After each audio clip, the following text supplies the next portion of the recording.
won off the money in a poker tournament. I would rather just have gone out in the first hand. It's awful to get so close. That's why I go all in from the very first hand. I'll either win the tournament in 7 hands, or I will be knocked out, which is usually is the latter. Yeah. Speaking of games, though, this thing Tabletop, this is like an online TV show where you guys. Well, why don't you describe it, because it's actually kind of a great idea. Tabletop is a show that Felicia Day and I co-created for her YouTube channel, Geek and Sundry, and it debuts April 2nd, which is this Monday, and it is a tabletop gaming show.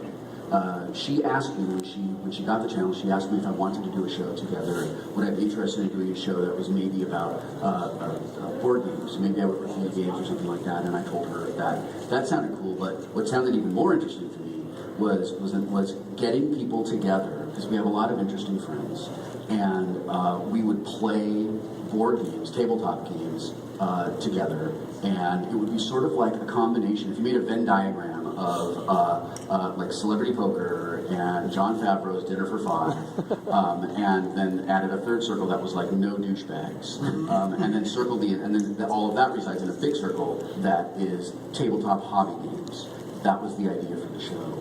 And we both got really, really excited about it, and every person we told about it got really, really excited about it, and we did 20 episodes, and I cannot wait for people to get to watch it. What game is your specialty? I play all kinds of games.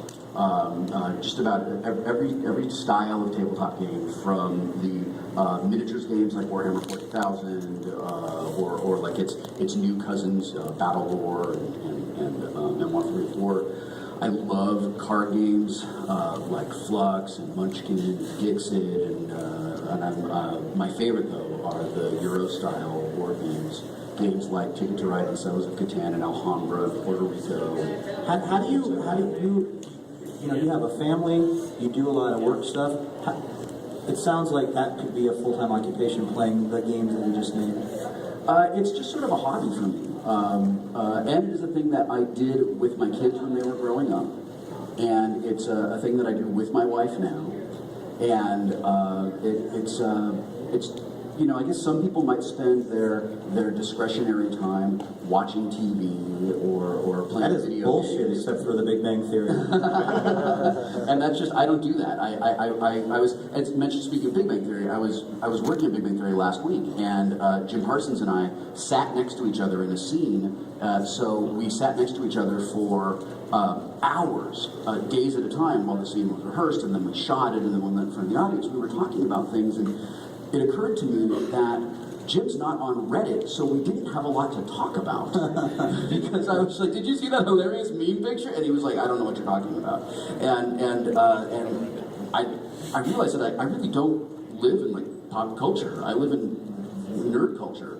And since Jim doesn't, we did not have as much to talk about as like Kevin Sussman and I have to talk about, or Kaylee Cuoco and I have to talk about.